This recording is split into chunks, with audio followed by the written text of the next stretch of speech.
रामकृष्ण हरी विठ्ठल केशवा यामध्ये फक्त मी आमच्या पाटील महाराजांना विचारून 2 शब्द फक्त वाढवले, गोविंद माधवा.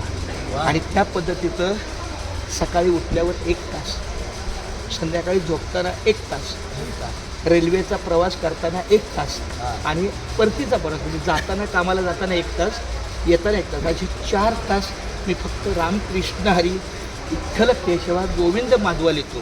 तर माझ्या ह्या नामस्मरणाच्या वहीवर कृपया तुमचं हस्ताक्षर पकड बाळा. बस माझी विनंती आहे आमच्या बाबळे महाराजांना, व्यवस्थित बसलं तर मला म्हणजे मांडी घेऊन बसलं तर लिहिते. हां, रामकृष्ण हरी विठ्ठल केशवा गोविंद माधवा. आज माझं भाग्य आहे की आमच्या गुरुमाऊलीच्या हस्ते माझ्या रामकृष्ण हरी विठ्ठल गेल्या 4 वर्षापासून हे चालू आहे. चांगली गोष्ट आहे. म्हणजे नोकरी झाली की उर्वरित माझा वेळ जास्त करून ह्याच मंत्रात जातो. दुसरं राम म्हणजे राम, आराम, आराम, आराम. आपल्या हृदयामध्ये असणारी जी दिव्य शक्ती आहे ती आपल्या